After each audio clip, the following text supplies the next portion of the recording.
Hey there! If you're looking for a fun and easy way to earn rewards, including cash and prizes, check out the link in the video description. Mexico's newly elected and first female president, Claudia Sheinbaum, faced a market meltdown hours after being elected as stocks and the value of the peso dropped. Stocks fell nearly 6% and the peso lost as much as 4% in the hours after Sheinbaum won a landslide victory in Sunday's presidential election. The scale of the gains for the Morena party and its allies took markets by surprise, with some fearing the results would pave the way for the ruling coalition to pass constitutional reforms without opposition support. The Mexican peso earlier hit a fresh 7-week low of 17.7207 to the dollar, more than a 4.1% drop, LSEG data showed. By 1:30 p.m. Eastern Daylight Time, the peso was trading at 17.64 to the dollar, down 3.7%. The question is whether the Morena party has done so well that it could command a supermajority and try to pursue market non-friendly policies of constitutional reform, said Chris Turner, global head of markets at ING. The latest losses mean the peso has weakened more than 3% since the start of 2024, a sharp turnaround for the currency, which was, until recently, one of the few in emerging markets to have gained ground against a strong dollar this year. Mexico's benchmark stock market index fell 5.9%, while the MSCI index, priced in dollars, dropped 10%. The iShares MSCI Mexico ETF was down 9.4%.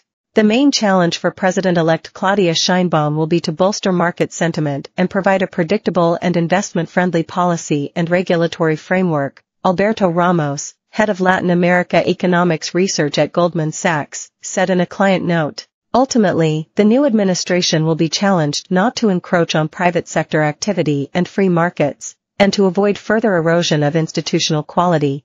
The Morena party that López Obrador founded and in which he remains far more personally popular than Sheinbaum, appeared to be on track to win the two-thirds majority needed to change the constitution. López Obrador has already laid out 20 constitutional changes he plans to submit, including the elimination of independent oversight agencies and stricter limits on private investment, which worries foreign investors. López Obrador has already cracked down on private and foreign investment in the energy sector, and now wants to ban new industrial sites in any area of Mexico suffering water stress, essentially the whole, economically vibrant north of the country. But other political provisions also worry and divide Mexicans. The climate of political polarization has gotten worse during the current administration, Moody's Analytics Director Alfredo Coutinho wrote in a report Monday. The country is significantly divided and will require the new president's political leadership to restore national unity. President Joe Biden offered his congratulations to Mexico's new leftist president, as he anticipates a new chapter in U.S.-Mexico relations where the border crisis is certain to cause friction. I just spoke with Claudia Sheinbaum to congratulate her on her historic election as the first woman president of Mexico, Biden said on X. I look forward to working with the president-elect in a spirit of partnership and friendship, advancing the values and interests of both our nations to the benefit of our people. Biden is set to sign a new executive order Tuesday that will ban migrants who cross the border illegally from requesting asylum, the Wall Street Journal reported. Sheinbaum, a scientist by training, won around 58 to 60% of votes, according to preliminary official results from the National Electoral Institute. She has promised to continue all of López Obrador's populist policies, including a universal pension for the elderly and a program that pays youths to apprentice.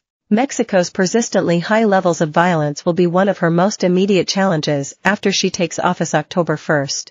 On the campaign trail, she said little more than that she would expand the quasi-military National Guard created by López Obrador and continue his strategy of targeting social ills that make so many young Mexicans easy targets for cartel recruitment. Let it be clear, it doesn't mean an iron fist, wars or authoritarianism, Sheinbaum said of her approach to tackling criminal gangs during her final campaign event. We will promote a strategy of addressing the